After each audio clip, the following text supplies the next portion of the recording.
My name is Sylvain. I'll be your MC for tonight. We are super happy to welcome you in this incredible venue for this demo day. Before we get going, I'd like to maybe get a show of hands. How many of you come to a demo day for a first time? First demo day? First demo day. Wow, that's actually quite a lot of people. I'll brief you a little bit about what to expect for the night. Today is a pretty big demo day. We're going to have 58 students graduating. That means we're going to have no less than 16 presentations. So don't worry, it's going to be quite diverse. All three of our programs are going to be showcased tonight. Web development, actually AI software development. That's the first program that we are offering. Data science, that's the second program we're offering. And last, but certainly not least, data analytics. So tonight, you're in luck. You're lucky, you will be able to see all three different programs, all demos from all those different programs. Not only that, but we also have students from both full-time as well as part-time programs. Let's get this demo day going and let's welcome Gaëtan on stage. Let's give him a big round of applause. Good evening, everyone. Very happy to be here amongst you. My name is Gaëtan, and I'm the father of a wonderful 3-year-old boy. But at the end of every month, I get a little bit anxious about my finances. I think I do pretty well with my spending, but every time I look at my balance, I wonder where did my money go. So it became even harder once I became a father. Between diapers, toys, random subscription like Disney+, expenses piled up pretty fast. I tried a few tools like spreadsheets, notebooks, even some budgeting apps, but nothing really worked for me. So that's why I started using Centsible. Centsible is an expense tracker application. It's powered by an AI assistant called Sensei, and you can talk to Sensei like you will talk to a friend. So by text, by photo, and even by voice. So I will show you how I plan my month. So usually it starts when I get my salary. So I can just tell Sensei about it. So I can tell her, I just got paid. And just like that, because Sensei has access to my past income, it knows the amount of my salary, so 350,000 yen at the moment, and looks correct, so I will confirm it and log it. So just like that, the baseline is set for the month. But I always want to try to improve my spending. So I want to know how to manage, what can I do to improve that? So I can just ask Sensei about it. I can ask her, give me some advice based on last month's spending. And because she has access to all my expenses, she knows how I spend my money and where it goes. So it can give me some personal advice based on reliable data. For example, here she's telling me, oh, I spent 55,000 yen only on food. So that's actually a little bit more than I expected. And it's telling me you should try to trim them down to 5,000 yen. Okay, so I want to see a little bit more about where I spent that money. So I'm going to the categories page and to last month tab. And sure enough, after the utilities, food is the category I'm spending the most money on. And it looks like I spent a lot of money on Starbucks. So that's something I can keep, I can keep in mind for this month. So earlier, Sensei advised me to trim down a little bit on food. So I'm going to my budget, and I will try to fix a limit for this month. So this month, I want to, as a challenge, to go 50,000 yen maximum. So once the limit is set, I can see the progress. And whenever I will get close to my limit, Sensible will warn me. So that's pretty cool. Another way Sensible helps me track my finance, you know, my son recently got really interested in Pokemons, and that's something I want to share with him, a new hobby. So, but you know, Pokemons and any hobby can get really expensive. So I want to keep track how much money I spend in that specific category. So what I'm going to do is I will create a specific category, create a new category called Pokemon Collection. That way I can keep track on how much I exactly spend in that. So once the category is created, I can start logging expenses into it. Actually, the other day, I went to the Pokemon Center with my son to buy him a few toys. So instead of just typing it, I will give the receipt to Sensei. I can open the photo app and take a picture of it. So we were able to take a picture of the receipt, and we can just send it to Sensei. And what's good about it is like I can just give her all the receipts, and she will take care of it for me. So here she could see the transactions. So about 2,000 yen for some Pokemon toys. She got the date, and she added it to the Pokemon collection I just created. So just like that, I can just confirm and start tracking my expense for this category. Awesome. So Centsible is not only about tracking my expense now, it's also about planning for the future. I don't know if you've heard, but there is a new theme park for Pokemon opening next year, Poke Park. And I think my son will be pretty excited to go there and spend a couple of days. So I've created a piggy bank for it. So in my piggy bank page, I've already created it, Poke Park Tokyo Day in spring 2026, and I've already started saving for it. I see I have only 30,000 yen left before I saved enough for this trip. So looking at my balance, I can see I have enough money to spare, so I will just add the 30,000 yen to that piggy bank. And just like this, I've saved 100% of my goal for this trip. So I'm looking forward to this trip with my family. So Sensible is not only about numbers, it's mostly about peace of mind. It helps me track my expenses, my income, help me set budgets, and give me some personal advice. So if you want to become sensible about your finance, you should give it a try, definitely. And I want to thank my team, Mendor, Stefan and Monica, who worked really hard on this application, and really proud to show it to you tonight. Thank you very much.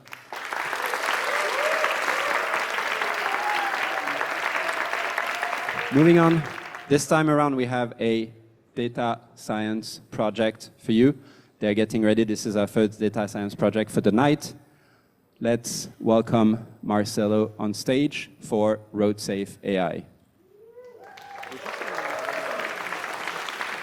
Hi everyone, my name is Marcello, and tonight we will be talking about RoadSafe AI, a project we built with my team. It's an AI-powered road damage analysis and instant report tool. But first, let me give you some context. A team member of ours, Arina, who is from Malaysia initially, grew up witnessing a lot of road damages-related accidents, and talking with her, we realized that those road damages affect two sides. The first one being people like you and me, citizens, who use roads on a daily basis, and the other side being the governments. The first side they get affected by injuring themselves, getting killed sometimes, and in some countries, they will end up suing the government. On the other side, for the government will be sued, struggle to tackle those road damages by lacking enough information about the severity score of each road damages, not knowing which one to fix first, and also struggling to estimate the road damage repair cost. That's where our application comes in. RoadSafe AI is a double-edged sword that empowers both sides, the citizens and the government, by enabling the citizens, like us, to report instantly those road damages by taking a simple picture, generating a whole report that will be analyzed, that will be created through an analysis of the picture through our machine learning AI model, and sent instantly to the closest ward office that's concerned by this damage. But let's do less talking and dive straight into the application.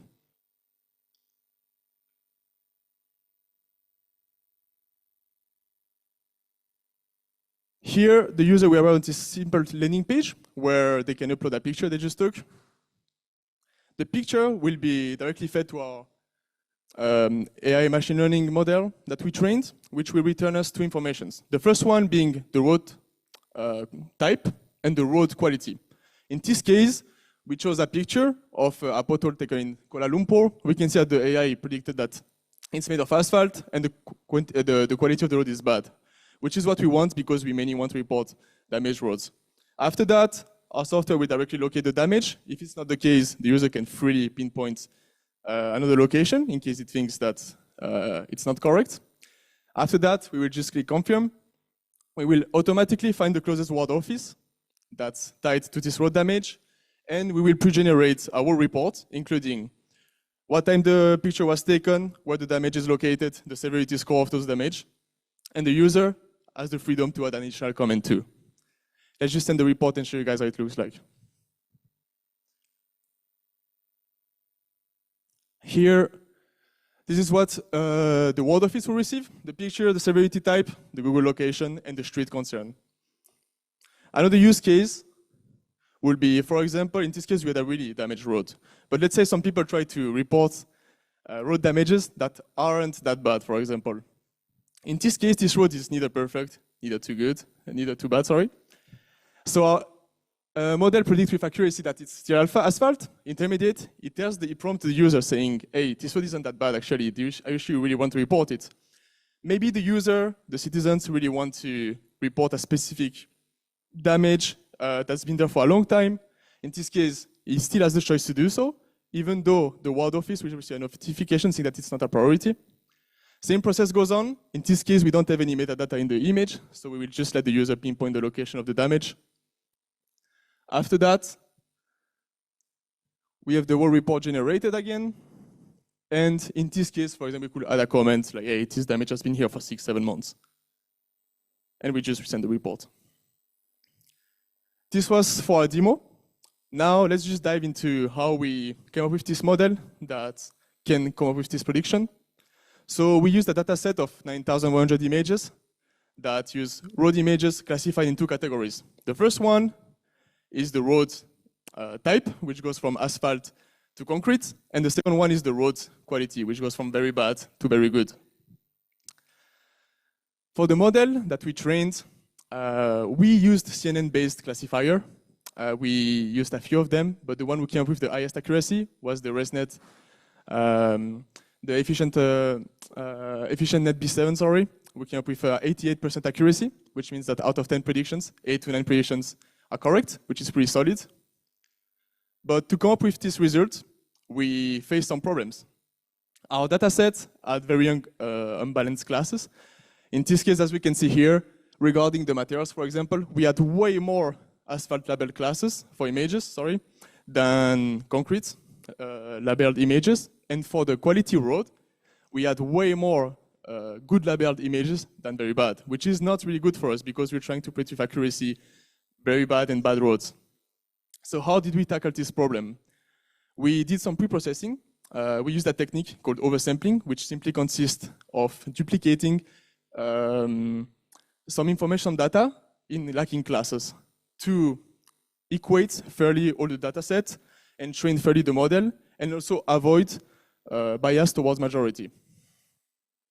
After doing that, we just mentioned that we reached a really high accuracy score, right? But we also want to take care of something. We want to make sure that our model doesn't get confused about mistaking classes, which means we don't want our model to say that a very bad road is very good, and hence not being able to report the right thing to the ward office, right?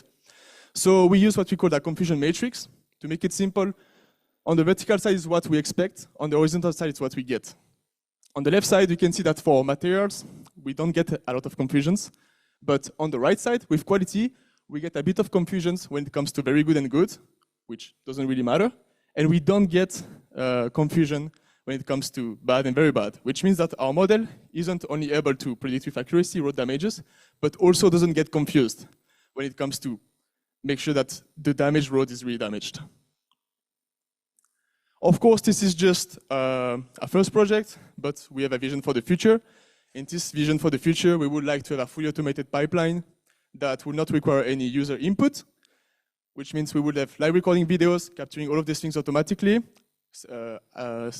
creating a whole severity score automatically, the ward office, and all of this in an instant. This was all for our project today, and I would like to thank the member of my team, Arena and Ellie. And if you guys want to try it live, because it's mainly something that will be used on phones, you can use it right now here, if you want to try it. Thank you. Moving on, we have another AI software product for you, and let's welcome Pedro on stage. Hello, everyone. My name is Pedro. I actually have a dog. Her name is Lily. And as you guys can see, she is a husky. She's a very, very big dog.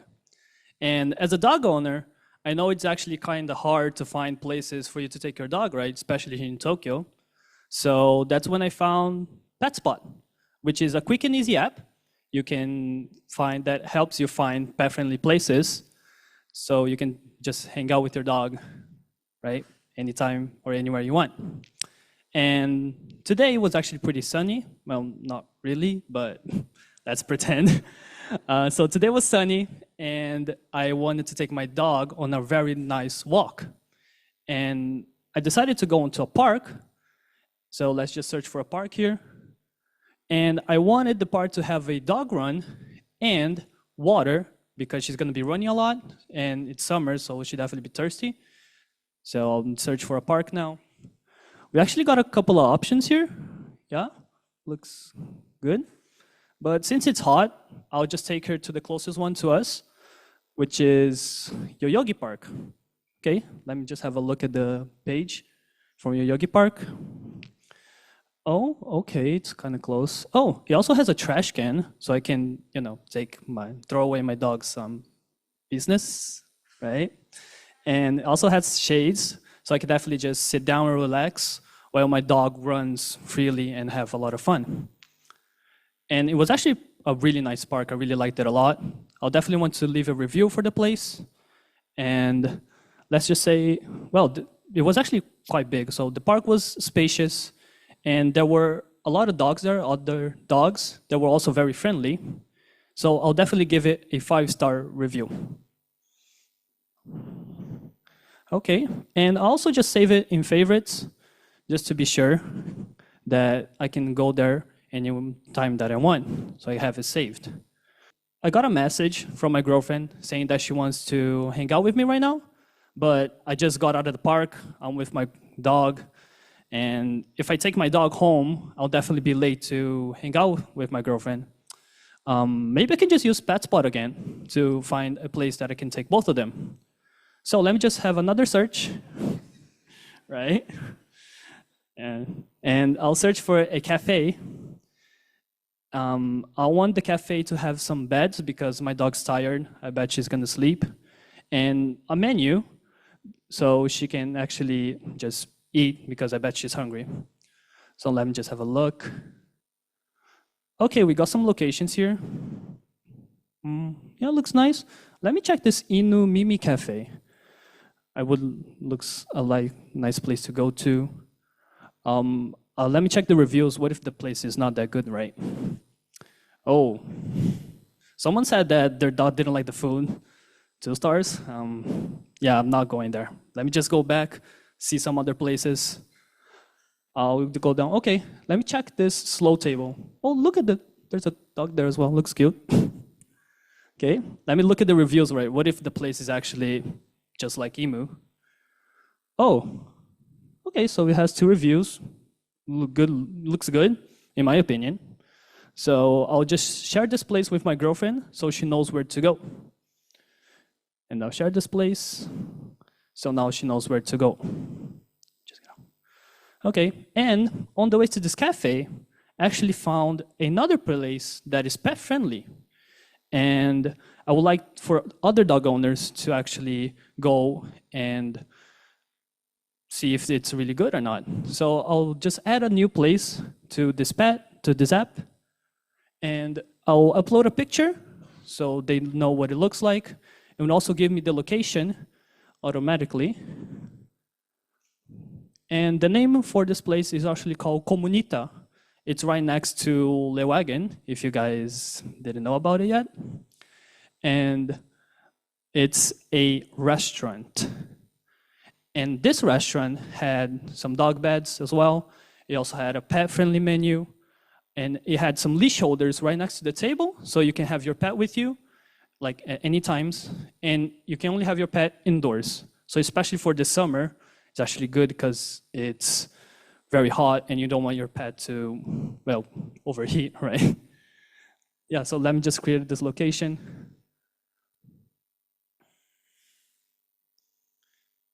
Okay, Yeah, it's a restaurant. It's Meguro, Tokyo. It's a bit far from here. But yeah, looks nice. So after that, it was fun. I had a lot of fun. Me and my dog, my girlfriend as well. I was able to make both of them happy, not just go out with one and leave the other to the side. Please don't ask which one did I choose, if that was the option. Yeah, it was thanks to PetSpot I was able to do that. Thank you so much. Let's welcome Voy on stage, who actually joined us partially from Vietnam during the bootcamp. Awesome. Let's welcome Voy on stage. Hello, my name is Julia. And my name is Wojciech, and we are SmogLens. Yes. I want you to have a look around you. What do you see? You see like your friends, right? Other people, maybe some equipment. Do you see anything else? Not really, right? But there is air in between you and your friends, and there is something floating in the air. And this thing is mostly invisible. But maybe from like a different perspective, you could actually see that. Do you see the yellow occlusion over Tokyo? Those are particles that reflect the light, right? And part of those particles are these super tiny particles that are basically, what you can see here is a human hair, right? So it's like super tiny. And the dot in the middle is not like an aiming point of a sniper rifle. That's the size of the particles we are talking about, right? So it's basically like a 2.5 micrometers in diameter. It's like super tiny, I think, just to give you some context. Right, and the problem with these particles is that they are like small enough that they pass through your like defense system of your body. So your lungs, your nose will not filter them out, but they enter your body and they are big enough to cause damage. So you can get cancer, different diseases. So basically, we need to establish, right? So 2.5 micrometers in diameter. So these particles are killer particles, okay? They're gonna kill you. And since you cannot see them, you can use a sensor to know like the concentration around you. So here is 2. That's a very low concentration. So Google uses some filters in their air vents. So thank you, Google. And and when you go outside, you cannot use filters like Google is using, right? So what do? Well, you check an app, and the app gives you the concentration of these particles. Maybe they use like AQI, and they call it air quality index. That's not really great. And lots of these apps are very complicated, and they do like a very poor job at predicting the future concentration of these particles. So we were like, okay, we're gonna solve this. So we came up with what's a simple app with better predictions for PM 2.5. So welcome to SmogLens. This is a real-time PM 2.5 prediction for outdoor activities in Shibuya, since this is where we are. Let me walk you through it. So let's say I decide at 1909 in Shibuya to go for a run. The current PM 2.5 is around 26 micrograms per cubic meter, and I want to choose an activity I want to do. So here, I can select any activity I want, whether they be running, maybe walking with a baby, or walking, maybe going shopping, sitting outside, or driving. I want to go for a run. So here I have a 6-hour PM 2.5 forecast for my running activity. And as you see here, there are no safe hours to go for a run at the moment. So you can see here that the PM 2.5 is going to go even higher after this until 1 a.m. in the morning. But why did we use this separation for safe and unsafe? As you see here, running is a high-intensity exercise. So when you run, you naturally inhale much more air, you inhale much more particles, and your lungs will filter through a lot more of those particles. So therefore, the threshold for running is only 10 micrograms per cubic meter, which means that the unsafety zone is much, much higher. If you'd say you want to go for a drive, you're going to be sitting in a car, which means you will have an air conditioner in the car that you hopefully will be using, and the threshold will be 55 micrograms per cubic meter. Those numbers are not like some vague numbers, they are the actual numbers. And the unsafety zone is much lower. So which means that you could go for a drive from, let's say, 8 p.m. you could go, and it's going to be a safe zone. So there will be no unsafety zones here. But of course, the best time for you to go for a drive would be around 8 p.m. So what makes us different for our app is we don't just tell you the air prediction. We also give you personalized, based on what activity you're going to have, personalized advice on what you can do, when you can go outside, and maybe if you do have to go outside, maybe wear a mask, or I know, bring this really nice device with you. Yeah, maybe when you use our app, you're never gonna die, just like Brian Johnson. All right, so what's the magic behind this app? All right, so let me give you a little taste how we did it, right? So I will introduce two models. One model is like a very simple, like maybe you heard about it. It's called linear regression.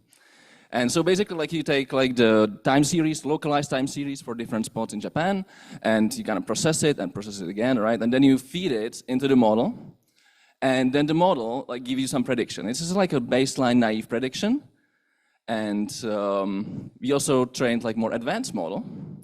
It has more input, as you can see. So the input would be not just the particles in the air, but more complex air pollution data set, and also weather and traffic. And now we process it again, like into different formats, so the models can work with it better. And we trained 3 models. And every model gives you like a slightly different performance. And so what do you do? Well, you're like, okay, so what do I do? Well, I combine these models together, assign like weight to every model, and then I get like it's called an ensemble. This is like a combined model that performs maybe a little better on some metrics. So on the left side, you can see the baseline, the naive model, and on the right side is the super advanced ensemble model. On the x-axis is like the real concentration of the PM2.5, the killer particles, and on the y-axis we have the predicted concentration, right, of the killer particles. And the red line, as you can see, it would be like a godlike model, okay? Like if you can like predict like with like 100% certainty, like this what would you get? So you can see if this is for 1 hour ahead.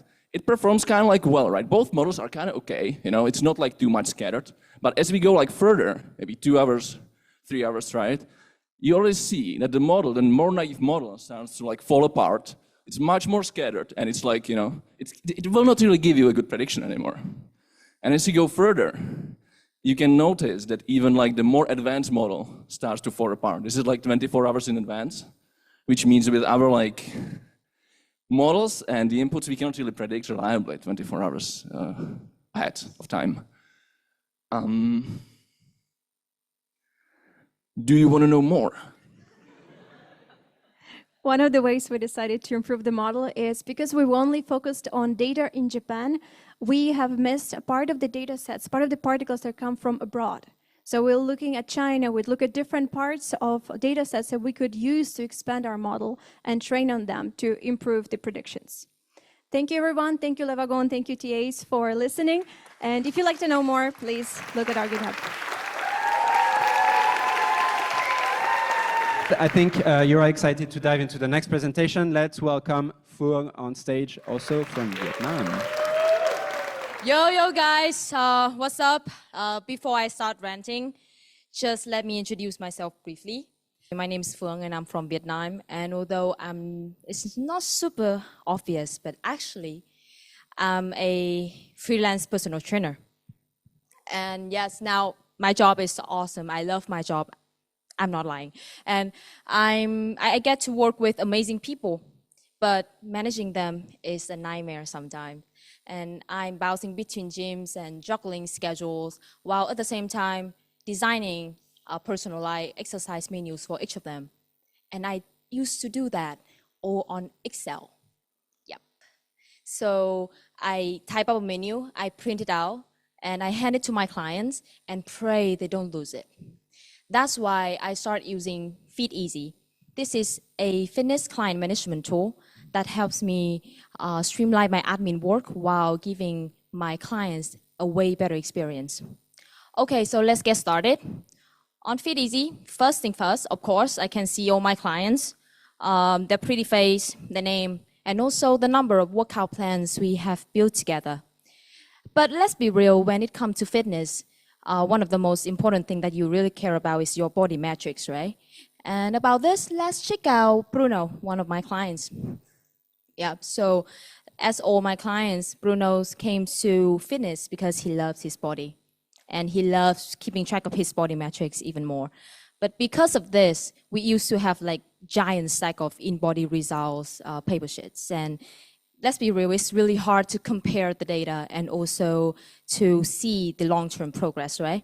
And thanks to Fitez, all those data are now visually displayed in this beautiful chart. And it's also very easy to see the trends or log data instantly. And we can also, make sense of his journey. And easy peasy, it's just like that. But it's just the start, right? Because as a personal trainer, my main job, my admin job, involves managing my clients' workout plan history and creating their personalized exercise menus. And thanks to Fitez, that part is now a breeze. Let's take a look at Raj. Yeah, so me and Raj, we worked together once last year in October, and I promised him 6 trainer sessions. And then we have a year off, and yesterday he came back and told me he wants to train again. And based on his goal this time, we have decided on a 2-month plan. If my memory serves me right, it's gonna start from September 8 to November 7. And I already promised him I will deliver 16 trainer sessions. All right, so the plan is ready. Now I can start a schedule Raj workout session. And our first session, of course, because it has been a while, so let's warm him up with a full body session. And of course, it's gonna be on September 8. Yep, at 6 p.m. for 60 minutes. Right. Ooh. What happened? Oh. Let's add, let's choose another date. Okay.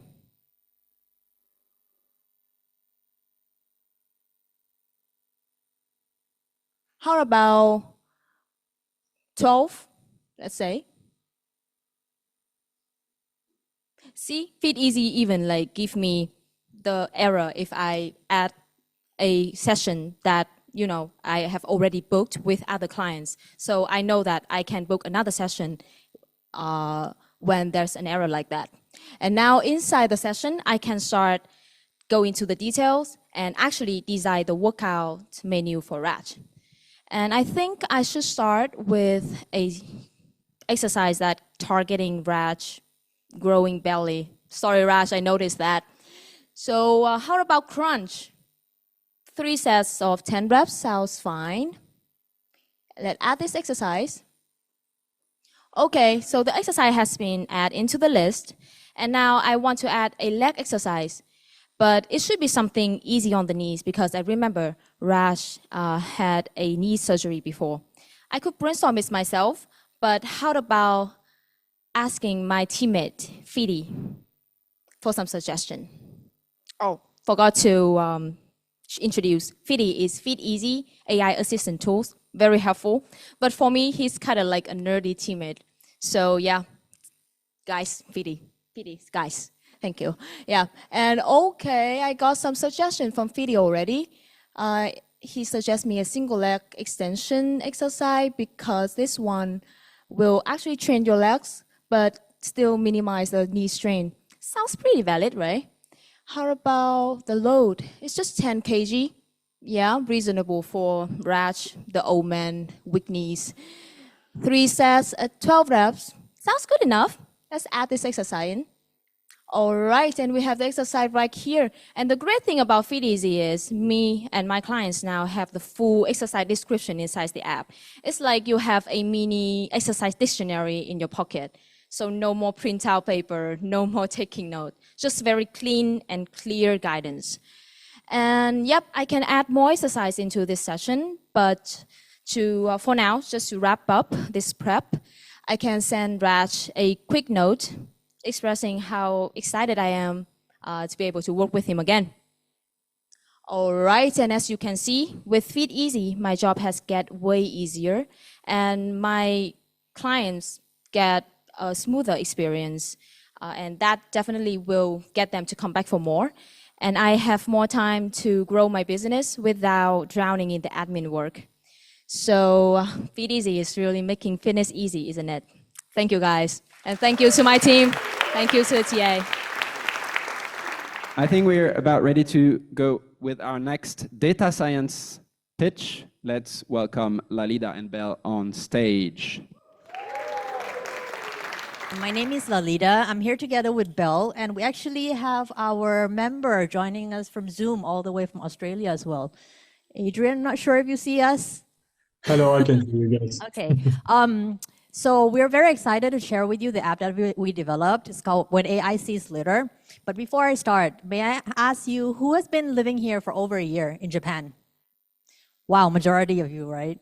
So by now, you would have learned that Japan trains run on time, and the garbage separation rules run our lives, right? It's pretty complicated. Yeah. So actually, trash separation hasn't always been easy. From these news, you can see that it's stressful. It's sometimes very frustrating for a lot of people, and sometimes it could actually be very dangerous. But if we do it right, it can actually be very impactful, powerful. It not only saves a lot of space because we have limited landfill area, it saves cost because we can recycle stuff. It also helps the environment, reducing CO2, and also keeps the facility safe. Now another question to you. How many of you has tried to hide a pizza box inside regular trash bag? A few of you, right? So what if you get caught? It's not only embarrassing, but sometimes the trash gets returned to you with a notice attached. So it's very, very inconvenient. So that's why we decided this app to help make life a little bit easier for you. What it does is you just take photo of the item and it applies the local regulations because different districts, have different rules, right? So once you snap the photo, it gives you the simple English instruction. So it could be used for visitors or even expats staying in Japan. And beyond the convenience, it also helps us appreciate the culture we're living in. And next, I would like to actually show you how it works. We have some sample trash here, and then the app is actually accessible on mobile phone, which is very convenient. So as you can see, this is the app that is accessible by a link. So what you do is just press start now, and it will link you to the area that is customized to you. For the demo purpose, we input Shibuya, so right on top. And then in terms of photos, you have two options. One, you have photos saved on your phone, or second, you can access it via camera and take it live. Let's see how it goes. Hello. Okay, let's try with our first object. So we have our bottle here. Simple. We take the photo of the bottle. I mean, it's pretty easy to identify, but as you know, that treating a PET bottle in Japan is not as simple as you think, because you also have to remove the labels and separate the lid, right? And this is not sometimes very intuitive for foreigners being here. So we have included the instructions here, how to manage it, and some information underneath. Also, it's also possible for us to do multiple objects in one photo, so you don't have to take 10 pictures of your trash, right? So let's try with another one.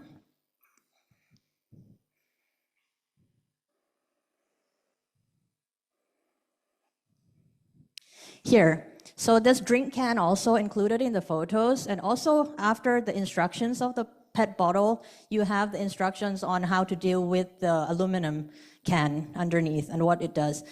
And for those who are enthusiastic about recycling, we have also included educational information underneath, and including the days that you can throw away the trash.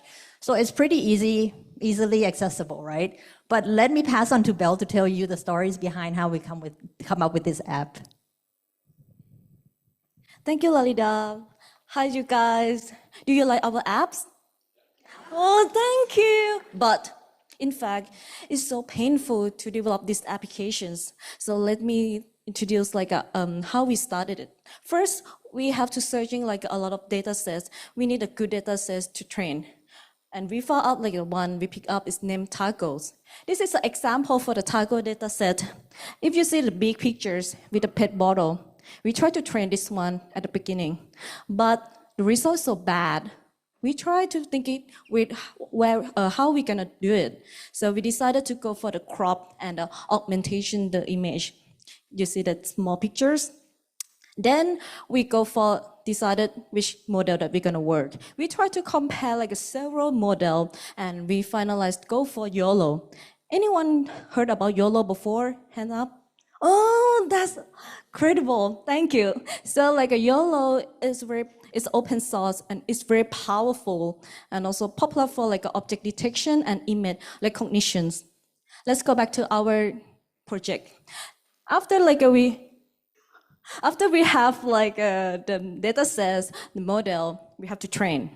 We pick up like a 20 waste category for all the 60. And we try to do optimization, cost validation, because like we want to make sure that our model is reliable. And after that, we do the evaluation using like a precision and recall for like, make sure that it's gonna be good for the prediction and also the detections. Then the result. What is the result?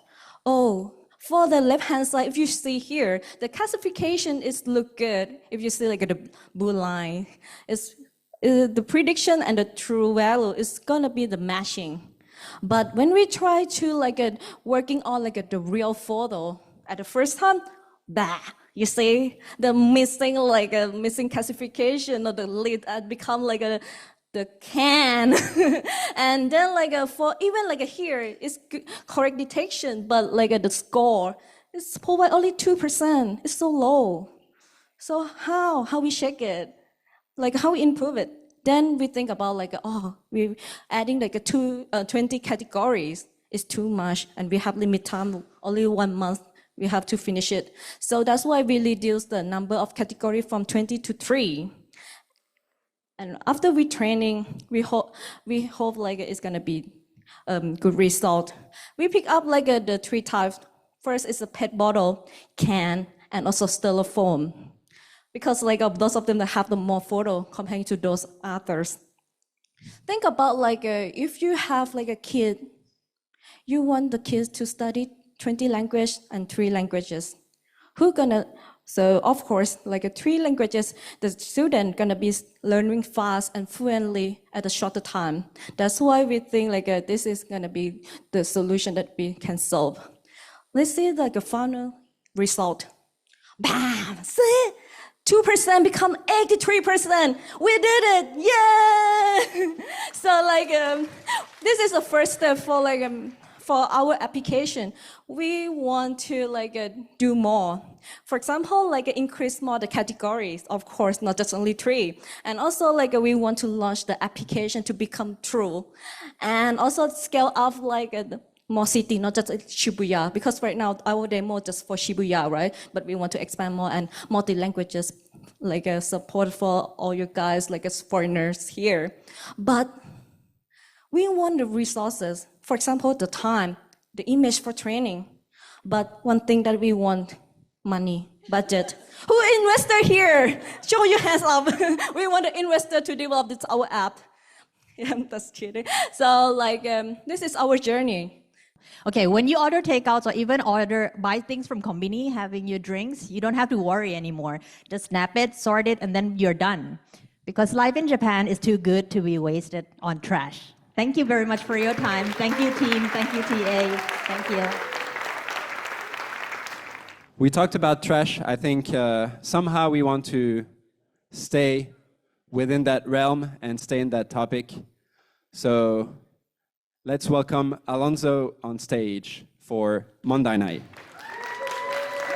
Good evening, everyone. My name is Alonso, and I've been living in Japan for a little over 10 years now. Living in Japan, I've had so many amazing experiences. But one thing I don't really enjoy, one of the experiences I don't really enjoy living in Japan is the fact that I have to get rid of a lot of unwanted waste, and as well as items in my household. That takes up a lot of clutter and space. I'll tell a little quick story. So last year, me and my wife wanted to get rid of a couch as well as a sofa. a couch and a mattress in our house, and we use Facebook Marketplace. And when we use this app, I was really surprised to see how cumbersome and how troublesome it was to use the application to write a long description. And after writing the description for these items, we had to actually have communications with people that wanted these items. And when they wanted these items, we had to actually communicate back and forth with the users. It was talking about when, where, what time they wanted to pick up these items. So it was really annoying and time-consuming as well. I also use the Soragomi service, which is the service to where you can take bulky trash that you want to get rid of, such as a refrigerator, washing machine, all those kind of items. And I was really shocked to find out that you actually have to spend money to throw away trash. I thought that sounds weird. It should be, I don't know, it shouldn't be that way. So I told myself there has to be a better way. There has to be something that could solve these issues. So for me, the 3 problems are this. 1, writing long, detailed descriptions when you're posting an item that you want to get rid of. Number 2, the communication aspect. So sometimes when you're communicating with someone in Japan, you might not be able to communicate with them if your Japanese isn't that good. And number 3, it's the fact that you have to coordinate with scheduling, timing, so that's really annoying. So the other day, I actually met up with my really good friend Richard, and he recommended me this application called Mondainai. And Mondainai helps to solve these 3 very big pains. So you're probably wondering why I have these bouldering shoes here. So the other day, I actually got some new bouldering shoes. I'm a really big fan of rock climbing and doing all those things. And I decided that I'm going to part ways with these shoes. So I'm going to go ahead and post this on Mondainai. So I'm going to go to post. And I'm going to call this Scarpa bouldering shoes. Yeah, just going to type it in there. Cool. All right. And then I'm going to go ahead and take a picture of these shoes as well. Say cheese. All right. Okay, now I'm going to use the Generate AI description. And if I don't want to write the description, I can just press the Generate AI description button. And as you can see, it instantly generates. I don't have to write anything. It does it for me, right? So you can see it's lightweight, performance-oriented, right? Scarpa bouldering shoes. Yeah, seems legit. All right, so now I'm going to post the available dates, so when it's available. So this weekend, tomorrow and Sunday, I'm really busy. I have some plans. So I'm going to schedule from September 13th, next weekend. And it'll be available until Sunday, so September 14th. All right, and for the location, during that time, I think I'm going to be around Meguro Station, so I'm going to say Meguro Station. And yeah, Meguro Station. And as for the dimensions and weight, I don't think I need to bother putting that in because everybody knows the sizes of shoes. So I'll go ahead and post that bad boy. Yeah? And there you have it. Scarpa bouldering shoes, right? The description is there, location is there. All good, right? So now all I gotta do is wait. But actually, now that I posted these bouldering shoes, me and my wife have actually been talking about getting a new item. So we made a lot of space in our house thanks to Mondainai. And I want to have a new couch. So I'm gonna go ahead and search. Oh, there's some ramen, a baby stroller. There's a large gray couch, but it's too big. No. Oh, yes, a compact sofa. Yeah, that looks good. Okay, so I'm gonna go ahead to that. The owner is Miku. Yeah, comfortable, stylish, compact sofa. It's located in Hibiya. That works for me. So I'm gonna go ahead and message Miku. All right, so as you can see, when you go into a chat, you don't even have to start chatting. You can just say when you want to have the item. So Miku's availability is from September 13th to the 20th. So I'm usually available on weekends. Tomorrow I'm busy, so I'm going to say September 20th works for me. And I'm usually available in the mornings, so I'm going to say from 9 a.m. to 12 p.m. All right, and I'm going to select the pickup date. And now Miku has been notified that I selected September 20th as the pickup date. All right, so now I'm going to wait for Miku to send a message. You know, sometimes people can be kind of late with sending messages. I hope this person doesn't take too long. Yeah. Okay. So Miku just sent a message and confirmed that the pickup date is for September 20th. All right, sounds good, at 12 p.m. All right, sounds good to me. So fast forward. Okay, now it's September 20th. All right. So I'm at the place, the meetup location, and I'm going to say, hello, I'm here. Okay, send that. Okay. So, did you see that? The message I sent in English is translated into Japanese. So Miku, oh, okay. She says, oh yes, I will arrive in about 5 minutes. Perfect. And that's basically Mondainai. So, to summarize, we were able to have a short description displayed or like generated for us. In addition, we were able to communicate with little to no problem, and we were able to schedule with little to no hassle. So that's pretty much Mondainai. And I would like to thank my awesome team, Richard, Andrew, Yuichi as well, for all their hard work and dedication. Thank you so much. Are you ready for some medical related project? Okay. Okay, let's do this. Let's welcome Masej on stage. For the past 2 weeks, we've been working on a project called data X-ray analysis. So nobody likes going to the dentists, and that's the truth. Even though I live with one, since my mother is a dentist herself, I still don't really trust them. So usually when we go to the dentists, it's because of teeth cleaning or we feel pain in our teeth, which is usually too late. So yeah, we created an app to help doctors with X-ray analysis to save some time, which increases income as well for patients. It helps them keep their dental condition much better. So yeah, let's skip to the demo app right now. For our demo app, we provided a few samples which we can download. So basically, we can drag and drop whatever file we want to. Here we can see a preview of our original X-ray. Yeah, so yeah, that's how it looks like. Here we can select minimum confidence score, which basically means that if a model is less than 10% sure, he won't show us any predictions. And detection annotation, let's leave it on mask. And after clicking initialize model, we can see that our map is generated successfully. So we have 31 detections such as crown or filling or missing teeth, and we have a short statistic summary.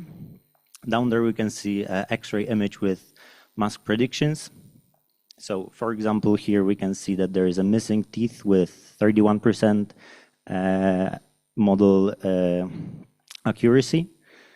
As well as other conditions such as crown with much better confidence level of 88%, or also root piece with confidence level of 38%. We can also use a filter to make our image cleaner. Yeah. So as you can see, it makes much easier for a patient and for a dentist to talk with each other, since they can see very clearly all the conditions or all the treatments. Yeah, AI is neutral, so doctors sometimes can be biased. Yeah, so that's all for the demo app. And right now I would like to give a microphone to Shinjuro, and he will talk about architecture. Thank you. Thank you, Maciek. So next, please let me explain about the architecture of the app. So firstly, we use data shared from the Kaggle, and which contains 31 types of label, such as dental diseases or treatments.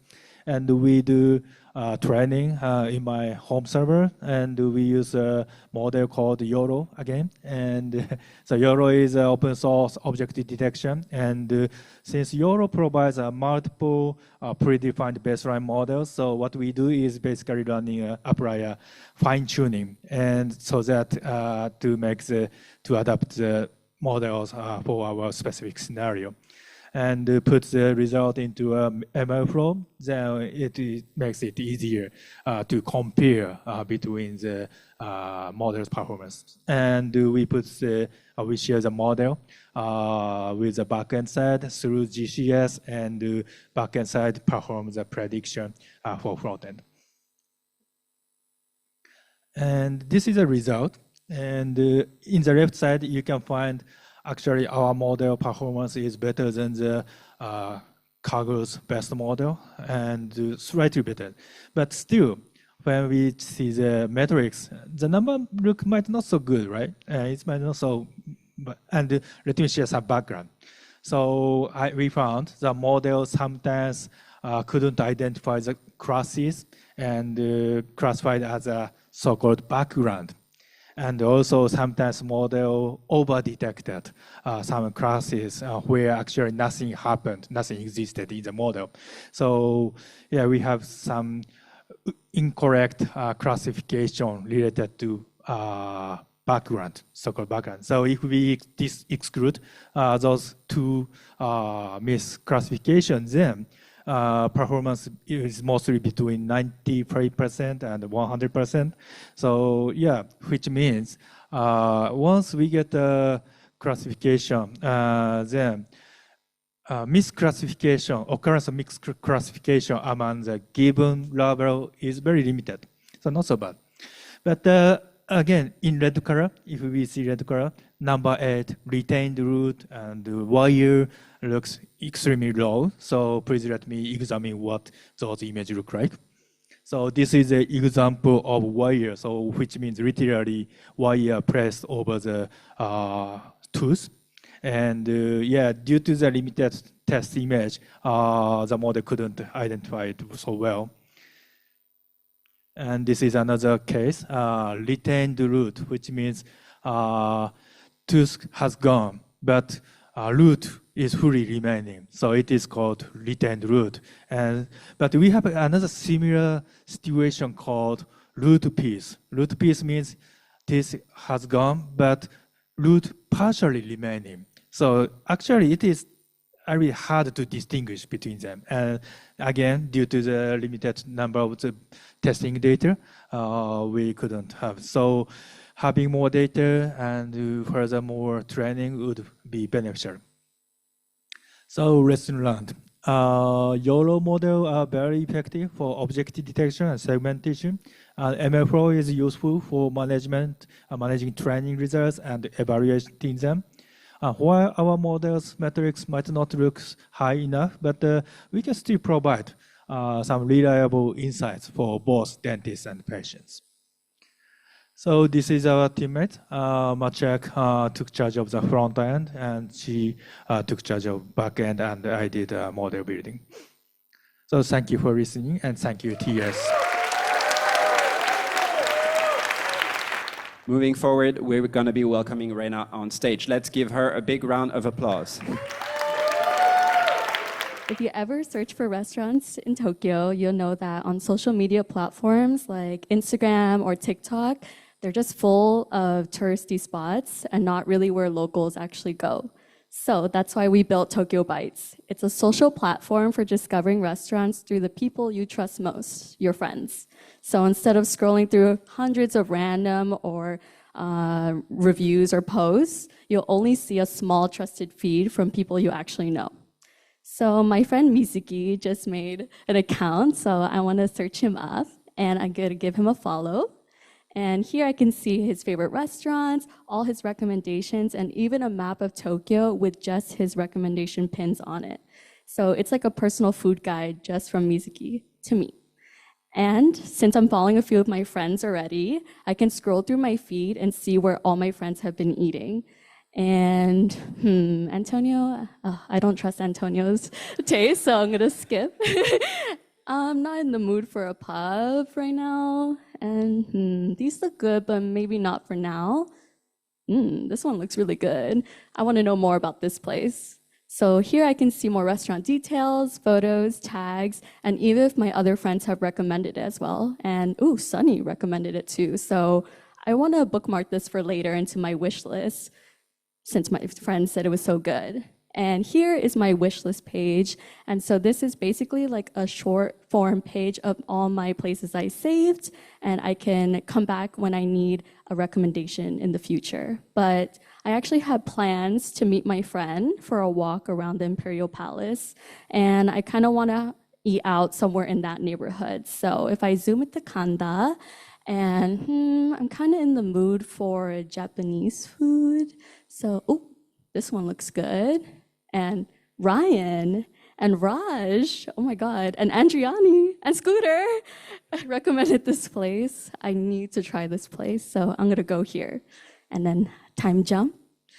Oh, that was so good, and I want to recommend this place to my friends too. So I'm gonna add in my delicious food photo, and I'm gonna write best soba. And I also want to include some tags, so Japanese and casual, so my friends can get a gist of the place as well and share. And now all my friends can see my recommendation, and hopefully they try it too. And what I really love about Tokyo Bites is that it really feels more personal. So instead of trending spots, you're just seeing where locals and friends actually visit. And it makes finding restaurants a lot more genuine, fun, and it's all powered by the people you trust most. I want to give a thanks to my teammates, Sunny, Andriani, Mizuki, for all their help, and Tokyo Bites couldn't have been made without them. Thank you. Let's welcome Delvin on stage. Hello, everyone. My team, we did a sort of a consultancy task to look into the user conversion of a particular company here, which is Job Teaser there. And you'll see how, getting a job is hard, man. It's hard. All right, you can go next, Asha. So we'll talk about, first of all, what is Job Teaser, right? So Job Teaser is a French company. What it is, it's basically a recruiting platform to, for companies to hire specifically students, right? So the companies will subscribe to the platform. They will then post their job openings. And the unique thing here is that they have an algorithm that matches jobs to students based on their profile. And so, you can think of it as like the Tinder/Bumble of like job hunting, if you will, sort of. Up next. So here is the funnel of the overall matching process from the start to the bottom. So we go all the way from the top. A student signs up, then they will submit their CV to become qualified, like setting their profile up. And the algorithm comes in the middle where a job will be matched with a student. And after that, the student will give a response, whether they are interested in the job or not. And lastly, is the recruiter's turn to say, I want that student, I don't want it. So, and up next, so I want to talk about the numbers on the user conversion for this funnel. So from the top, 100%, and all the way to the bottom, getting approved by a recruiter, 0.1%. 0.1. We started from a couple 100,000 students, and only 500 are left.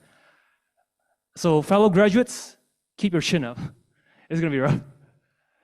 So you see, looking at this big drop, why is it this low? We can see there can be some gaps in the process that can be improved.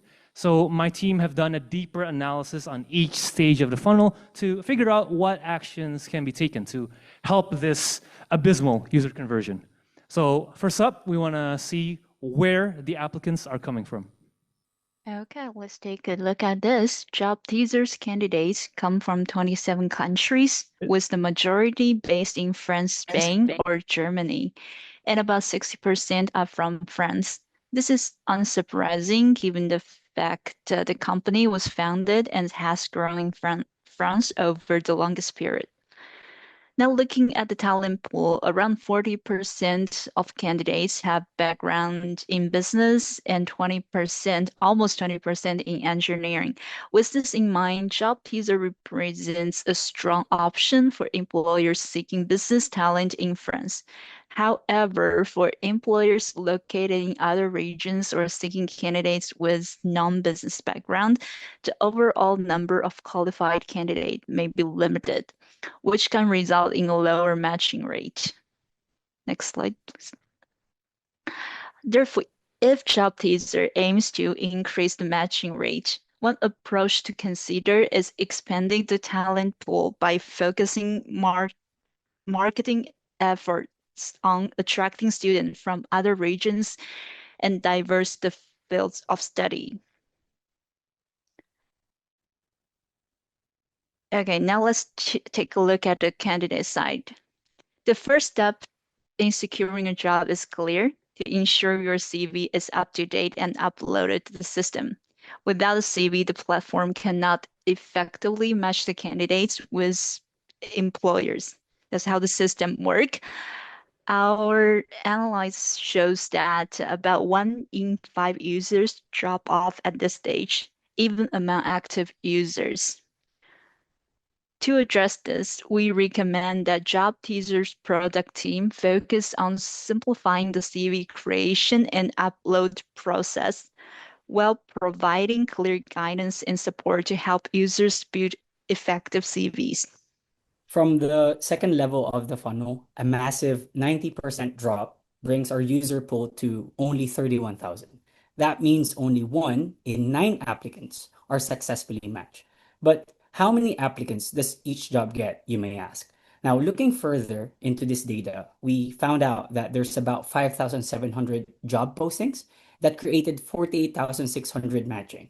When grouped by algorithm match applicants per job, we see that 1,900 postings with 11 to 20 matches generated 33,000 total matchings. So if only the algorithm matching has been maximized, we would be able to see up to 39% of applicants match with a job. So as an action point, we can reassess potential bias in how the algorithm selects applicants. Now, on to the next level of the funnel, we have applicants responding to their job matchings. But how are they actually reacting to it? A match is essentially the company asking, do you want this job? Surprisingly, many applicants decline. Literally half of them seem confused about being tagged as not interested. And although active, some users have not responded due to needing more time. Now, these users account for 10% of lost matches, auto-tagged as not interested after the 72-hour no response rule. Now, let's take a look at the interested applicant side. Of those who showed interest, only 13% received a recruiter response. So as a strategic follow-up would be to reevaluate the not interested auto-tag rule to allow more time for applicants to respond to their matchings. Next, let's look at how recruiters are responding. All right, so let's talk about recruiter response. Something that sticks out is overall, more applicants were declined than accepted. Of the successful applicants, business school graduates are the highest, twice the number of other unis. So basically, they're in high demand. Now, I know this looks daunting, but bear with me and just focus on the 3 white squares. We're looking at monthly trends. One of the peak periods for applicant interest is from September to October, which would make you assume that more of them were hired, right? But the companies actually hired the most from April to July, which is the box in the middle. Most likely because these are known graduation periods. What they don't realize is that there are actually graduations happening from September to October, but on a smaller scale. And that is something companies are missing out on. So ultimately, what's our recommendation? Job teaser. Please broaden your horizon, both in school type and regions. Simplify your resume uploading processes so more qualified applicants get through. And we suspect you have some algorithm bias that may need fixing. You might want to have a look into that. 72 hours is not enough. Give your applicants more time to respond to offers. And finally, matching the period of applicant interest to company hiring will prove beneficial to everyone involved. In conclusion, job hunting is hard. And if you're out there hunting for jobs, we're here to tell you, just like finding love on dating apps, it's not you, it's them. I'd like to end this with a big thank you to our team. It's not going to the next slide. Never mind. I'd like to end this with a big thank you to our team. These past 6 months have been an experience for us all. Thank you for your hard work and commitment. And I'd like to thank our TAs, Yuki, Andre, Mariana, and Sophia. Thanks for your guidance throughout the course. And to everyone who's listening, thank you very much. Thank you for listening, guys. Let's welcome Paul on stage for the next pitch.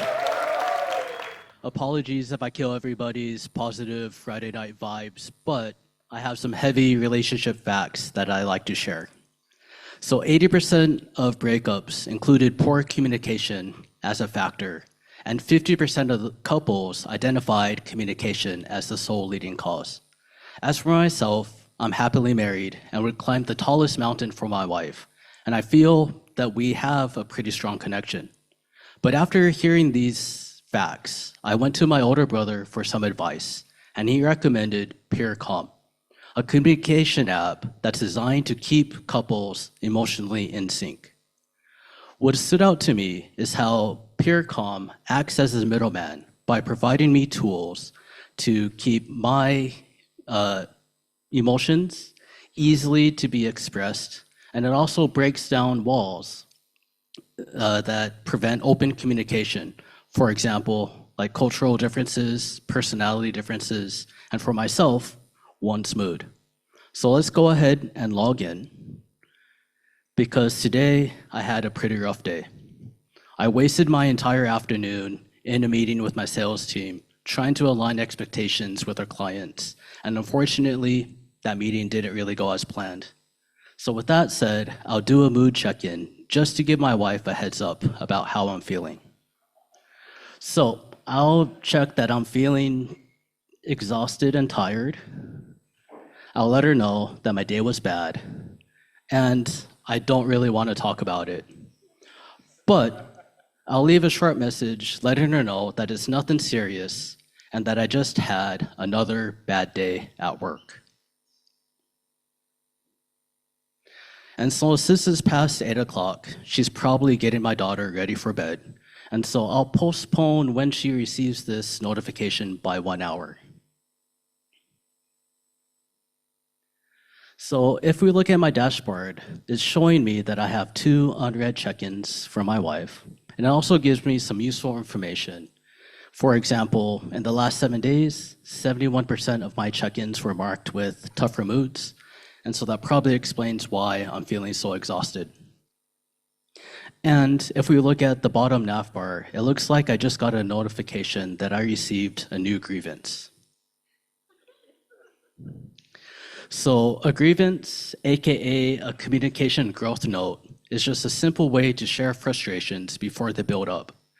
At these times, I think it's important to remind myself that grievances are not really problems, the more opportunities to nurture my relationship.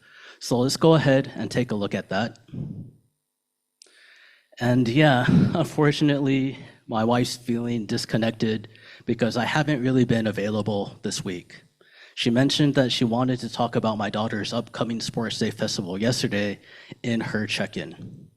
And I think it's quite important to look at the intensity scale, and she marked it as 4, so it seems a bit serious.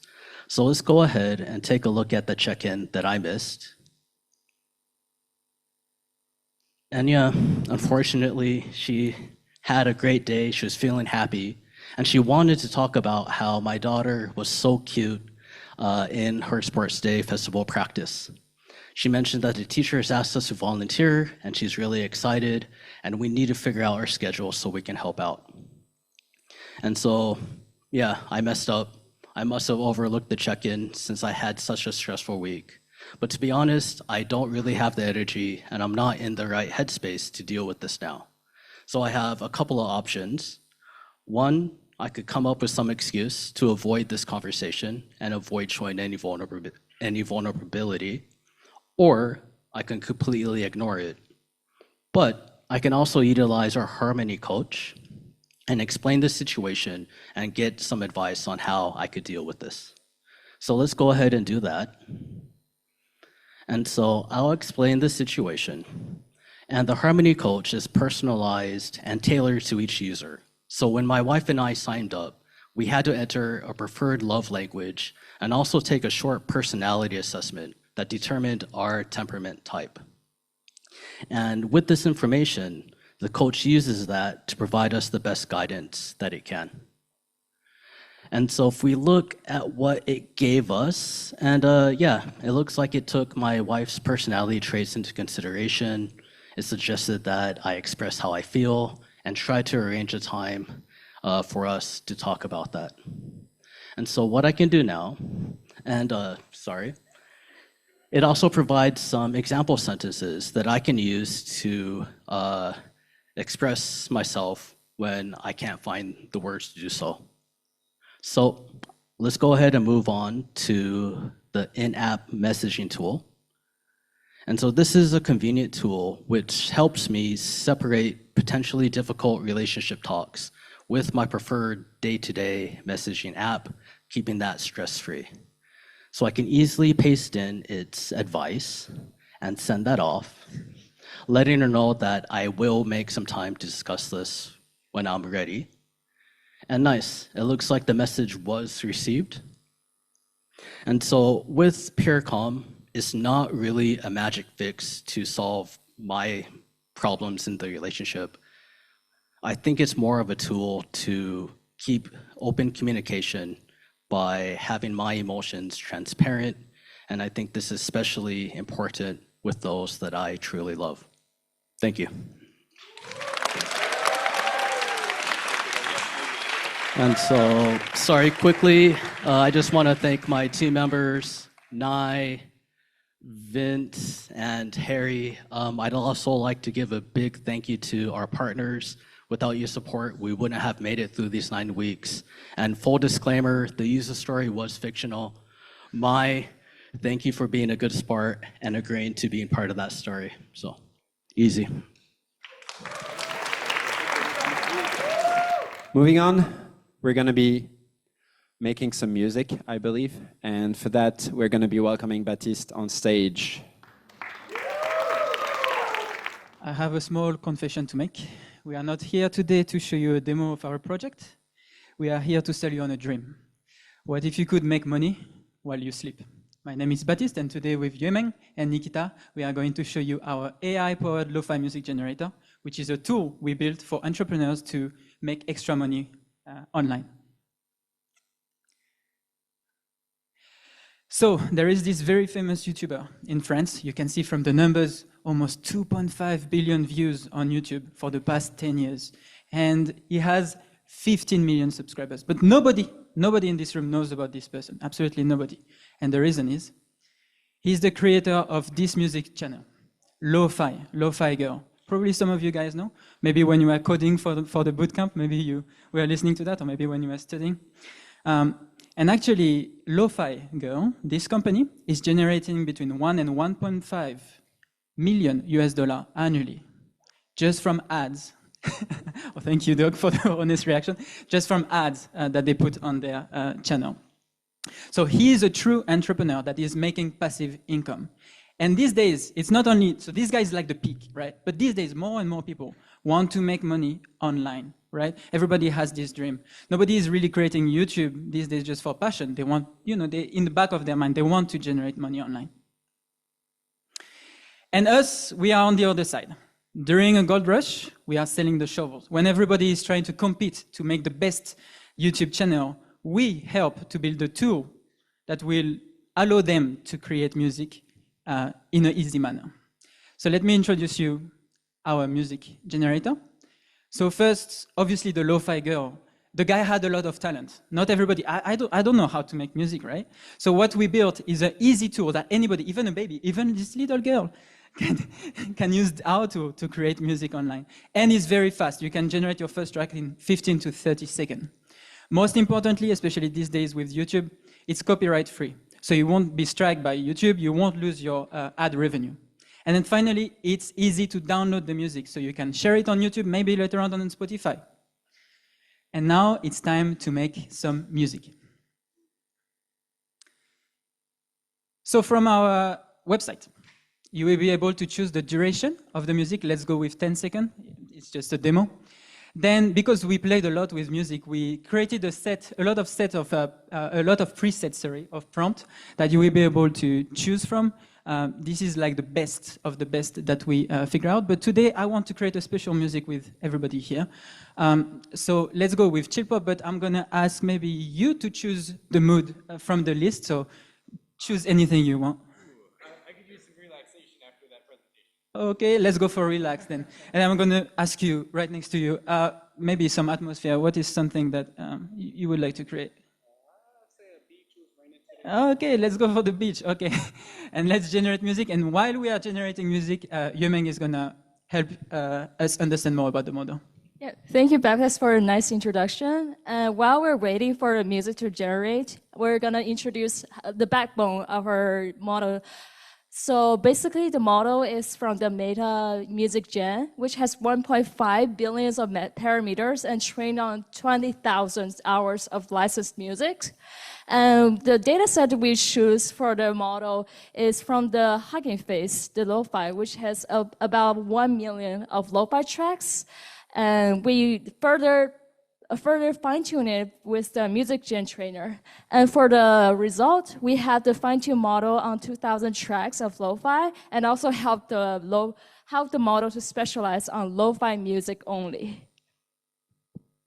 Okay, so here is the architecture of our model. When the front users that we just did, we send the request to the Cloud Run, and they post the Docker image, which has the Music Gen model. And on the same time, it also downloads the model checkpoints. And after the generation, it will also put the response back to the front end user. We also went through some twists and turns. Our early experiments weren't perfect. We trained our first RNN models also produced very weird sounds. We tried also different shrinking the model size, testing different generation metrics, but sometimes it didn't sound like lo-fi at all. Now I think it's the perfect time to listen to the music that we just generated. Oh, can see it's generated.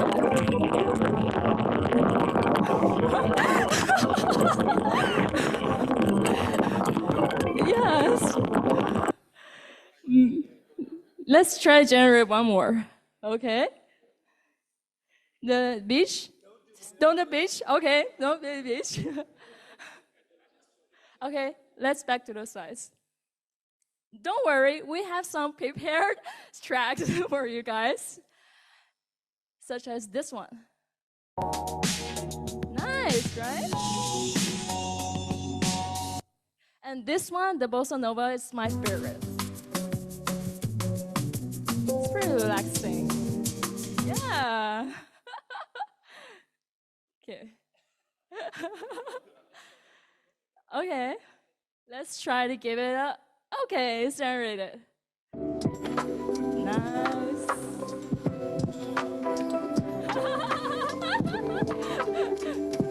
Yes. And if you like the track, you can actually download it. Oh, good. You can download it in a second, which is perfect, right? Okay, let's skip. So here's what we accomplished so far.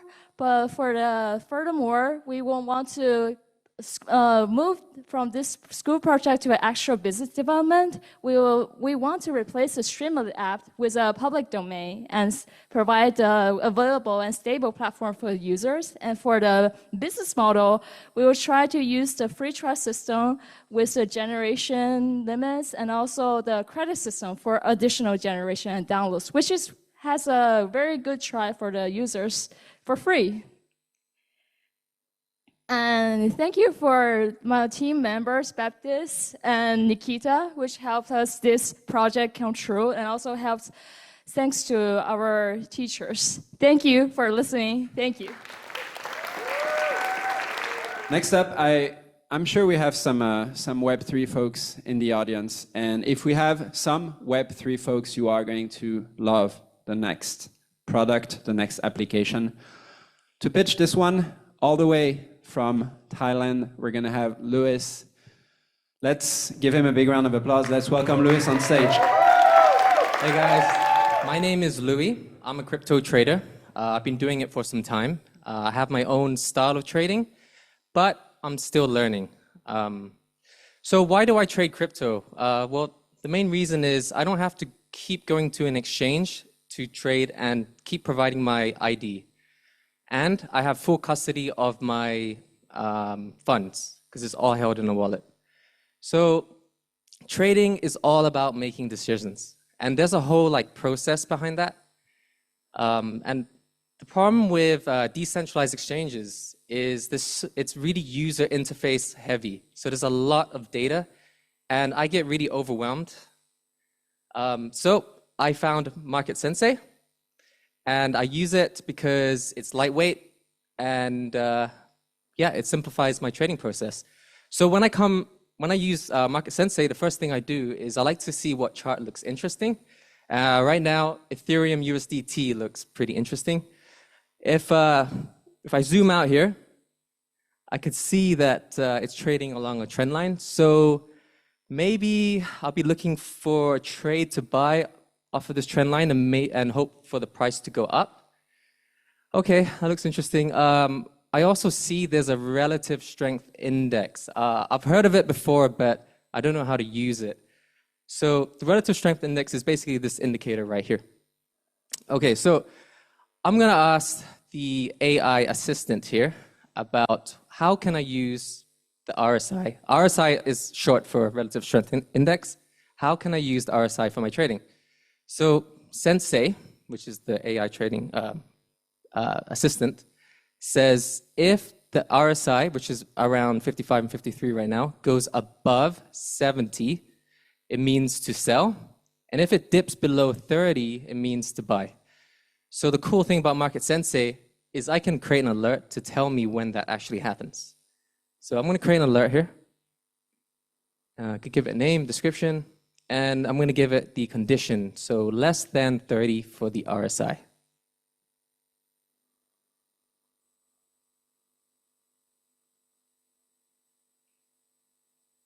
Okay, awesome. So when that triggers, I'm going to get notified by email. So let's pretend that I got notified by email. So I got notified by email, so I'm probably going to want to place a trade here. So I'm going to place a trade, but the first thing I got to do is I got to connect my wallet. Okay, so I'm going to connect my wallet. All right, now I am ready to trade and place a swap. So I want to swap between Ethereum and Aave. I'm going to put some ETH in there. Okay, looks ready to swap, so I'm going to swap it. Okay, so there's going to be like 2 transactions. The first one is to approve, and then the second one is to actually swap it. Okay, so we just got to wait a little bit for this to approve. And then once it approves, we're going to get a nice notification. Just bear with me. Okay, so now this is the actual swap right here. So let's confirm that. It's coming. Getting sent to the blockchain.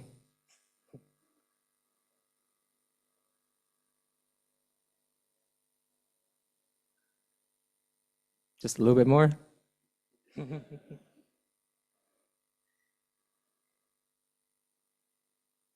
Okay, maybe it's just taking a little time on the Ethereum blockchain, but that's okay. We'll get notified once that oh, there you go, cool beans. Okay, so swap was confirmed. Great. Another thing that Market Sensei has, which is pretty cool, is I can check the screener. So what is a screener? So once it loads up. So the screener, it allows me to set certain conditions, and it will filter all the markets based on that condition. The great thing about this, saves me time looking through markets, and I miss less trades. So Market Sensei also shows me the last couple to 3 transactions that I've done, or swaps.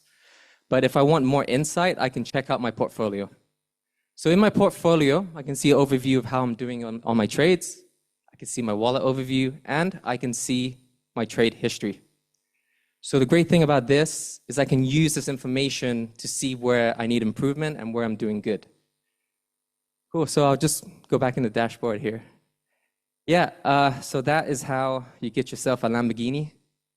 And if there are any crypto traders out here, please give Market Sensei a go. Before I close out, I want to thank my team, Seamus, the man, Yusuf over there, and Joel over here. Yeah, you guys were awesome. This app would not be the same without you guys. I want to thank the Wagon. You guys run an amazing program, and thank you for hosting all this for today. And yeah, you guys, thank you so much. Thank you. We have a couple more projects, and we're going to be diving back into data science. And I'm very, very excited about this one. And I think Louise has something cool to present to us. So let's welcome Louise on stage for Doodle. We are Louise, Maya, Edmund, and Lucas, who couldn't be here with us today. And we're going to present Doodle Autocomplete.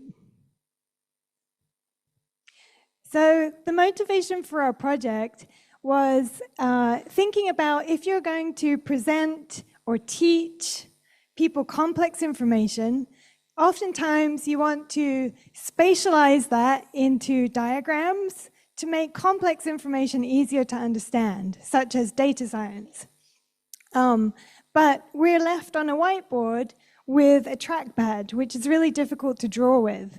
So we wondered, could we create an app where we could recognize and classify a user's gesture and then autocomplete to a fancier gesture?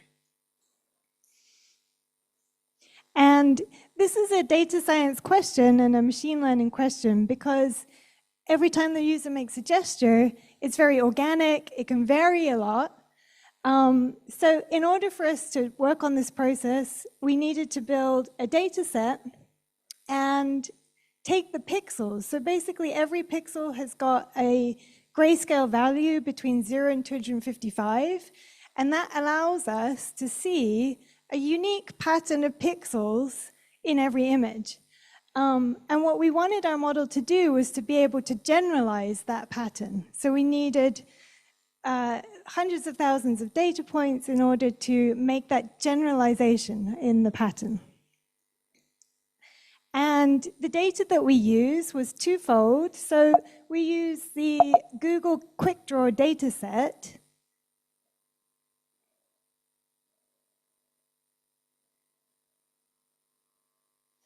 which contains 50 million doodles in 350 categories that were produced by people playing a game. So all of these cat doodles are in there. And in addition to that, we also augmented the data with data that we made ourselves using a parametric image processing library called P5JS. So we combined these data sets to train our model. And having trained the model, what we're able to do is we're able to take a gesture from the user, capture the path, and send it on an off-screen canvas element to our model in a format that it can understand, and then programmatically replace it with a mapped shape. And we had a lot of fun in this bootcamp learning about computer vision, but there's still some stuff that we'd like to do in the future. So one thing we were thinking is on the UI UX side, we would like to support multiple strokes, meaning that the user can lift their finger off of the trackpad and continue to recognize. We would also like to support a larger amount of data, train with a more data set so we can do more doodles. And we also experimented with different models. Ours is a very simple CNN. It's very lightweight, but we also tested a vision transformer model as well. And now, since we have come almost to the end of the evening, we would like to tell you a bedtime story with Maya, using Doodle Autocomplete. Okay, so yeah, this is just to give you a demonstration of how maybe a teacher or a daycare person might use our application to do illustrations. So here we have a dog.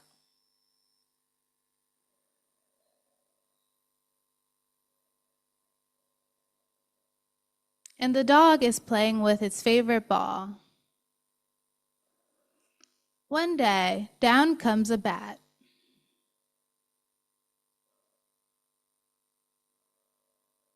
Nope, it's not a bat. I'm really bad at this. It's also not a bat. Okay, last attempt, and then it's gonna be a cat.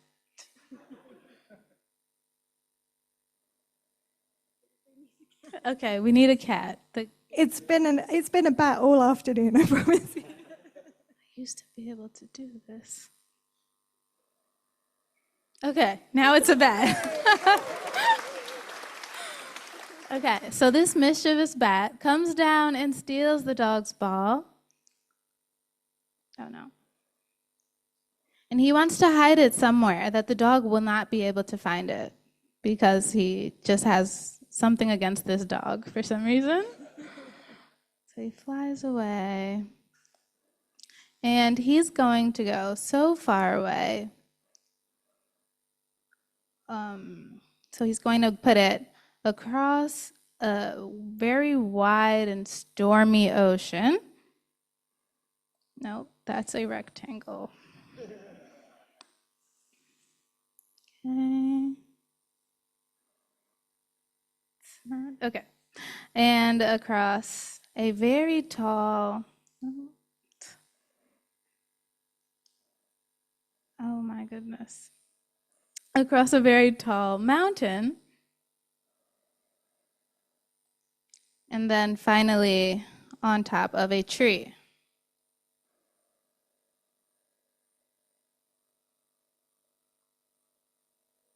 Okay, so here we go. He's gonna put it here, and then he's going to just hide behind a cloud. In a moon, yes. Just to set the scene up. Okay. Now this dog really, really, really loves this ball. And he would do anything to have his ball back. And he's not going to give up on it so easily. So he's going to get inside of a sailboat.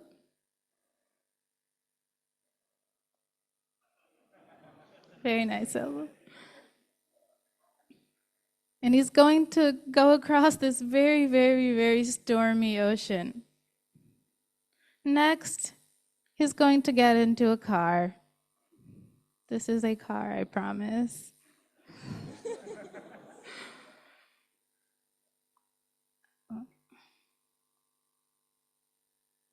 So he's going to get in this car. He's going to go really quickly over this very, very tall mountain. And finally, he's just going to stack up some boxes and get up this tall, tall tree.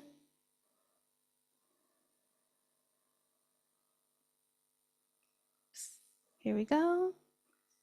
And now he has his favorite ball back. And this is a story of courage and determination. And no matter how big the obstacles are, you can get to what you care about.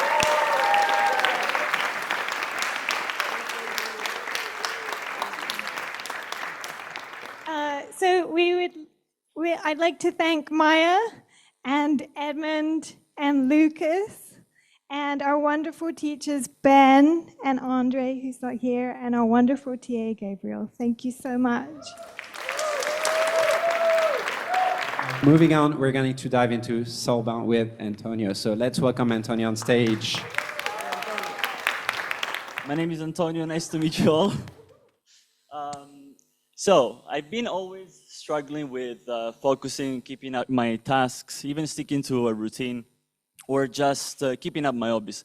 I've always been dropping them and then never been able to, pick them up again, just too lazy and not focused enough to do it again.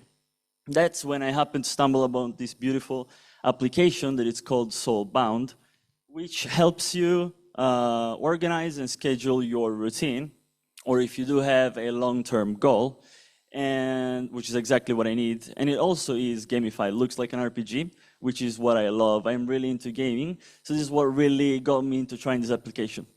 So let's go ahead and click on continue. The first thing that I'm asked is, what brings you here, traveler? So as I said before, you have multiple options. You can either choose to schedule your daily routine, or a long-term goal, or both, if you need so. As I said, I really struggle with my routine, so I'm gonna select that. Recently, I've been studying programming, and I've been really struggling to organize my own routine, and I want something that helps me learning Ruby on Rails. So I'm gonna type that in. I wanna learn Ruby on Rails, and I need a routine to do that. So I'm gonna go ahead and begin my journey. Next thing, so here I finally get to create my character, which I'm gonna be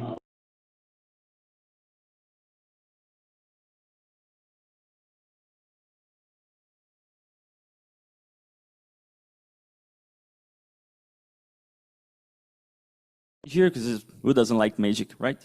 What I really like is that you can create your character, and this makes me feel like I can grow through this quest together with my character, not only myself. So let's go ahead and create the character here. And this is where we are brought to our dashboard. So let's go ahead and check out some of the daily quests. What are daily quests? So take on fresh quests each day to build your routine and grow stronger. Earn XP, coins, and items as reward. So I'm not really a morning person, so I'm definitely not going to do those things at 6 or 7 a.m. So let's move both of those a little bit later. Let's move one to 9:30. Yes, let's confirm that. And then let's move another one to 10. So I want to wake up, I want to have my breakfast, and maybe I'll get to do my stuff. So let's actually check the first quest.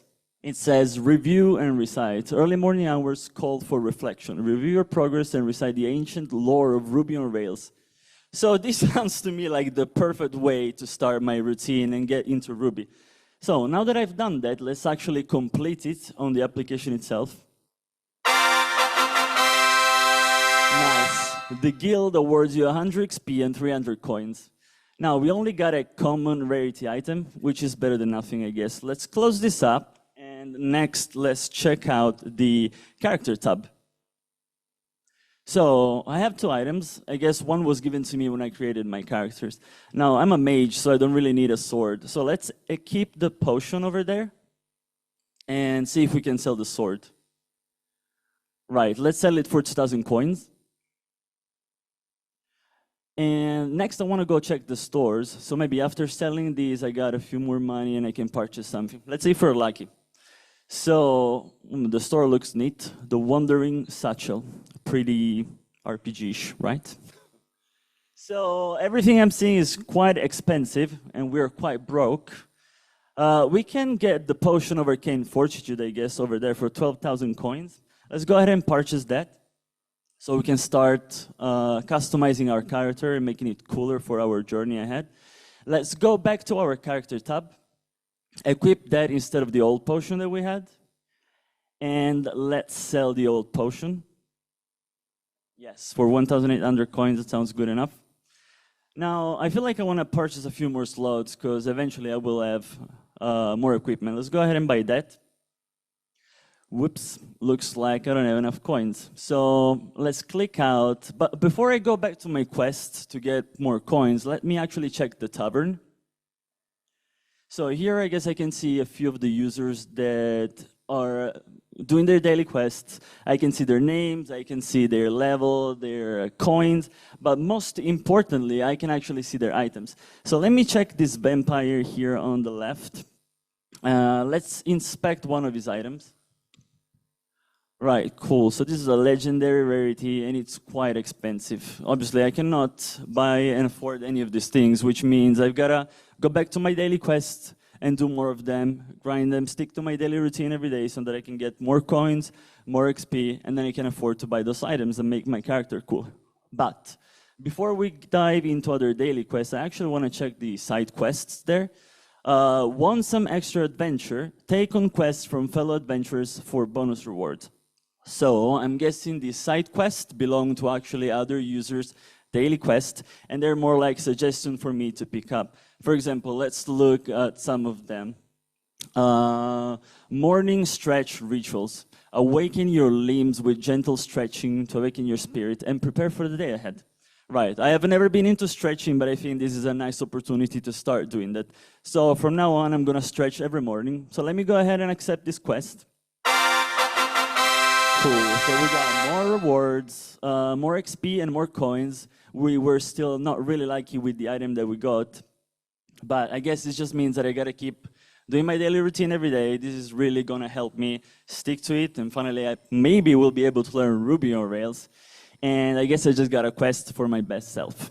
Thank you so much for sticking with us. A huge thanks to Enrique and Erin, which is online and couldn't join us today. Thank you so much, everybody, all the teachers as well. Okay, we have one last pitch. Let's do it. Let's welcome Rafa on stage. Let's give him a big round of applause. So I'm a Spanish college student. I started living alone 3 years ago. And one of the problems that I faced was getting home late and having to cook something for myself, and actually getting home late and not knowing what to cook for myself. So a few weeks ago, I discovered this app called Foodly that actually helped me with this kind of decisions at that point. So for example, today we are at demo day, and we don't, like after this, we are going to go drinking, no mi hodai. You call this networking, I think. So well, after it, I have to get home and cook something for myself because I need something to eat. So I'm going to use Foodly to help me solve this problem. So for example, right now, we're going to look through the most liked recipes to see if something fits for me tonight. Something easy to cook with not much ingredients, 3 or 4, and in a fast cooking time. So let's look for it. We have kimchi pork stir fry. I don't like it. Next one. Okay, kimchi pork rice bowl. Okay, let's go for it. Here we have the kimchi pork rice bowl. 12 minutes preparation time, 650 calories, 3 likes. Okay, let's see the comments if it has something good. Okay, Noemi, really, really good. That's good. Sylvain, parfait, délicieux. Also good. So it looks a good recipe, actually. So I think we could save this, but okay, let's see in the ingredients. Okay, now that I think about it, I'm a college student. I don't have kimchi at home, and you will see why later. So I like this recipe, so I'm going to save it for another day. So let's save it, and now we have a recipe, but we can make it today. I'm going to save it for another day. So what I'm going to do is look at a recipe that fits for me tonight. Foodly actually helps me with that because it has like the ability to know what's on my fridge and create a recipe that fits myself tonight. So let's take a photo of my fridge. Now you're going to understand the kimchi thing, because this is my fridge. Two beers, 1 cucumber, and small things. So let's upload it and let's see what ingredients I have. So, okay, bacon, cucumber, kiwon. Okay, kiwon is not in my fridge, but you will get. We can take it out, and we can add rice, for example, because I also have rice at home, but not in the fridge. I'm not a freak. So also, when I get back home today, I'm not going to have much time to prepare something. So let's see that I want to prepare it in like 15 minutes. So 15 minutes and search for a recipe. Right now, if I had to think on a recipe with rice, bacon, and cucumber, as a simple college student, I will just cut the things, cook it, and mix it all in one bowl. So now Foodly helps me with this, because in what it will took me like 5 minutes thinking about the recipe, I got it in 10 seconds. So I have a cucumber bacon salad and a bacon rice stir fry. I think I'm going to go with the bacon stir fry because it's easier for me to cook. So it's 12 minutes, almost 600 calories, and 6 steps. And I only need rice, bacon, butter, and a cucumber, and a few, pastry things. So now that I have something for me to cook tonight, I'm going to save it and cook it in a few hours after your networking thing. So, but now I have a problem, because I selected one recipe before that I didn't have the ingredients to cook it. So maybe I should schedule that recipe for this weekend, Sunday or Monday next week, so I can cook it. So what I'm going to do is go to my schedule, add to meal plan manually, and add my kimchi pork rice to Sunday, and just add it to that. And now I have my recipe for tonight, my recipe for Sunday, and my weekend served. So thanks everyone for listening. Now we can all go to drink. Hey. I have to thank my team first, okay? Thanks. I have to thank first Michael, is the man. Back there we have Douglas. Come on, Douglas the legend. Douglas the myth, and Caleb the legend. Thank you everyone, and have a good night.